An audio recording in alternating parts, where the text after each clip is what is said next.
for today's video ay alamin natin kung ano talaga makukuha nating benefit sa katawan natin kapag tumatayin tayo ng tayong. Ang tayong o sea urchin ay matatagpuan sa karagatan. Ito ay nabibigay ng ilang nutritional at potensyal na benepisyo sa ating kalusugan. Ang mga ito ay isang mahusay at mapagkukunan ng protina, omega-3 fatty acid at iba't ibang mga bitamina at mineral. Bukod pa rito, ang mga sea urchin ay nagpakita ng potensyal sa traditional na gamot para sa anti-inflammatory, antimicrobial at antioxidant.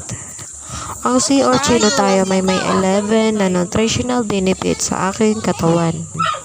Ito ay ang mga protein, omega-3 fatty acids, vitamins and minerals, antioxidants, and cardiovascular health, anti-inflammatory properties, antimicrobial properties, potential anti-cancer properties, low macro load, traditional medicine, and versatility.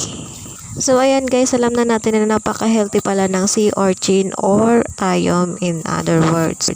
Sa unang tingin natin, ito nga ay nakakatakot dahil ito ay matutulis ang kanyang katawan.